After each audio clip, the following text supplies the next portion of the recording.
මීළඟට ගරු රවුෆ් හකීම් මැතිතුමා ඔබතුමාට විනාඩි 14ක් තියෙනවා. 12යි. sorry. මම කප්පාදු කරා නම් තින් අපි IMF එකට වඩා දරුණුයි ඔබතුමා. 12යි. 12 minutes. Honorable Presiding Member, may I begin my speech by wishing this country some prosperity, at least with the advent of this holy month of Ramadan, which has started from today. And today happens to be a Friday, and all of us have got to rush to our Jummah prayers as well. This IMF program, Mr. Presiding Member, is the 17th program that this country is entering into. Previously, 16 times we have gone for either an extended fund facility or a structural adjustment program of the IMF. Having been 16 times earlier engaged with the IMF, this exercise of being in this merry-go-round of going for reforms, thereafter again regressing from the reforms, then once again running in a crisis situation back to the IMF asking for their facilities, has been as I said, a merry-go-round. Now we are once again finally with this 17th attempt. Will we succeed is a question. Now, we have always been involved in some cosmetic compliance and have, whenever crisis abates, we have been used to going back to business as usual. Now, we cannot afford to do this, regressing from our undertakings anymore. We have gone to the rock bottom. A country had been declared bankrupt. So with such an ignominy, we cannot afford once again to regress from the reform path that we have set ourselves. Way back in September, the staff level agreement was reached.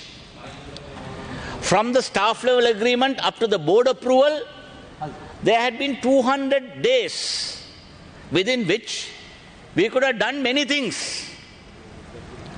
I even fault the IMF for not doing enough to bring substantial pressure to achieve more than what we have achieved up to now.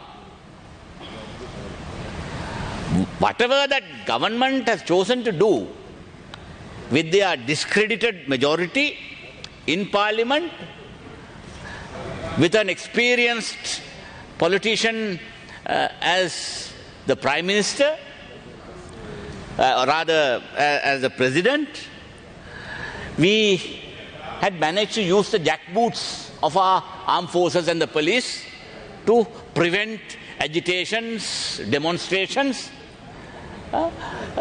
thwart strikes, and have managed to heap more hardship on the working population in this country. With a 100,000 threshold for taxable income, we have broadened our tax net that we say. But the IMF program speaks about wealth tax, property tax, all of which we are now putting off for 225 and beyond. Right? So we are leaving the rich class out of this and giving them some more breathing space.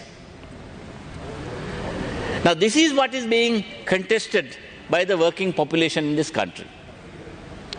Now we must remember that this governance diagnostic exercise that the IMF is trying to undertake for the first time in an Asian country is a very ambitious initiative. But Are we prepared to be truthfully engaging in this exercise? Now the President gave us an undertaking that he is going to bring the new anti-corruption legislation very soon to Parliament. Anti-corruption legislation alone won't do, but that legislation must have provision for non-conviction based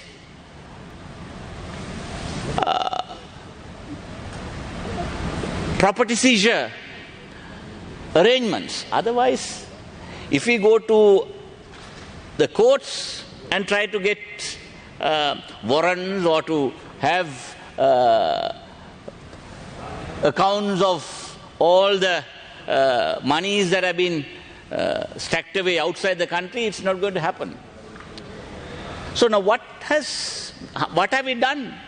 There was one of the senior executives of the Sri Lankan Airlines who was convicted in a British court.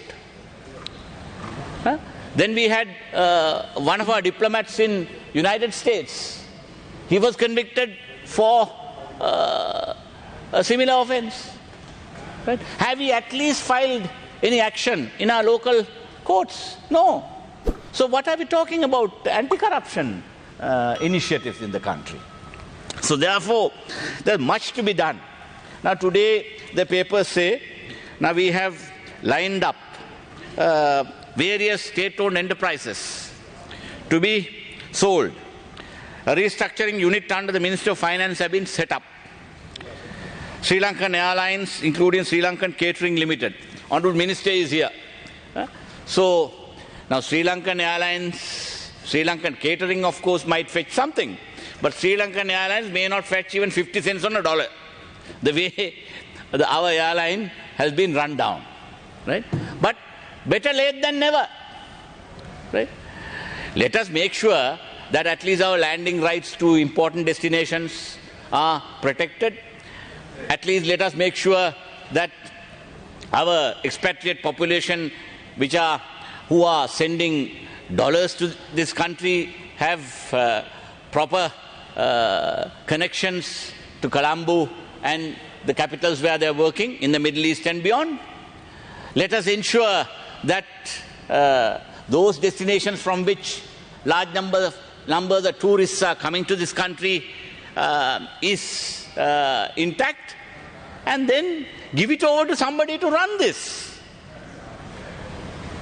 Better late than never, but only thing is we cannot expect much, not even 50 cents on a dollar, as I told you. Honorable Minister is much aware of this. Of course, he is trying to do various things, but I am told that whatever little reform that he did, now the Batticaloa runway, they say now it's the license to land international flights is to be cancelled by Civil Aviation Authority. So our domestic airports are in a mess, and we have Mattala Airport, another ambitious project which is a virtual white elephant. Hambantota Port has not been used to its potential. So we have such difficulties that we are facing. Then we have Sri Lanka Telecom and Sri Lanka Insurance Corporation. Then we have Hotel Developers Lanka Limited. Then we have the Hyatt Regency, Litrogas Limited, Litrogas Terminals, and Lanka Hospitals. There was much a hullabaloo in this chamber a day or two ago about the cabinet decision to list, or rather the decision to sell telecom shares and Lanka Hospital shares. Right? In my opinion, IMF should have insisted all of this be done before they take the board decision. That is, I'll go as far as that. I don't subscribe to the view some in this side of the aisle talks about in this house about why sell the profitable ones. Those are the low-hanging fruit. Those are the ones that we can easily sell right away. Let us sell the at least bridge. At least create some primary balance in our books.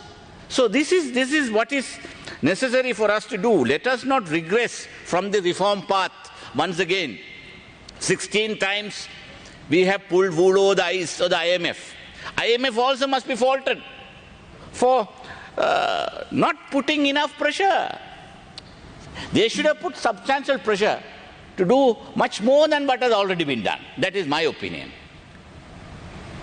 Now the Central Bank Act, a new act, right? That's again pulling wool over the eyes of the IMF, in my opinion.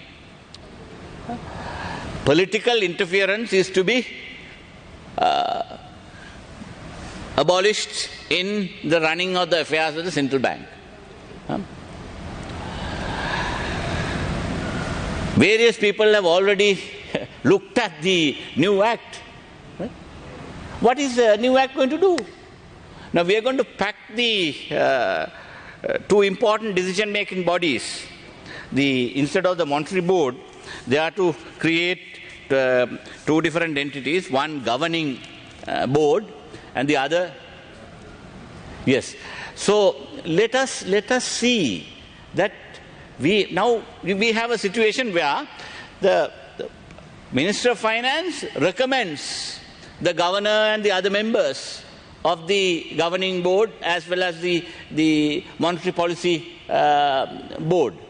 Now, the finance minister recommends to the president. So see the current situation.